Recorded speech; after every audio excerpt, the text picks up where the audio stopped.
on dispose de deux échantillons d'opérations financières.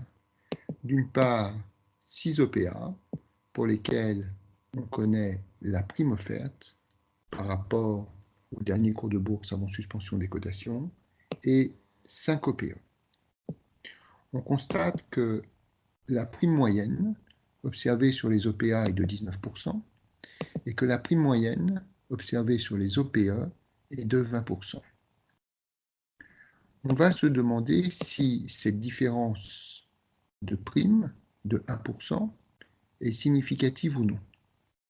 Mais pour mener cette analyse de signification d'une différence entre deux moyennes, il convient de commencer par se demander si la différence entre la variance des primes sur les OPA et la variance des primes sur les OPE, différence de l'ordre de 0,03%, est significative ou non.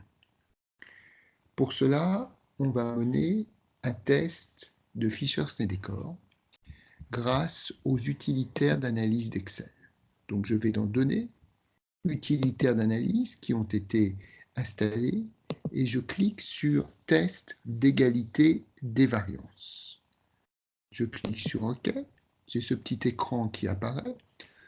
Pour la plage, pour la première variable, je sélectionne les OPA.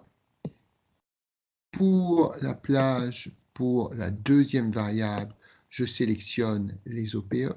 À chaque fois, pour l'OPA comme pour l'OPE, j'ai également sélectionné le libellé. Donc, je clique sur Intitulé présent et il ne me reste plus qu'à cliquer sur OK.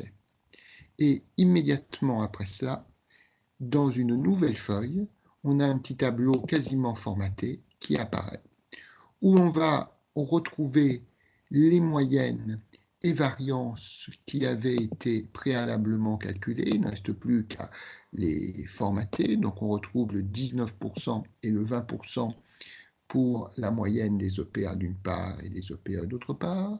Pour les variances, on retrouve le 0,22% et le 0,19%. Et il y a en fait, à partir de là, deux nombres à regarder de près. D'une part, le f de 1,20 et la valeur critique pour f de 6,26. Comme indiqué dans le polycopier, cela signifie que si les variances sont égales, on a 95% de chance pour que le f de Fisher-Snelldécor soit inférieur à 6,26. Le f de Fisher-Snelldécor est de 1,20, qui est inférieur à 6,26.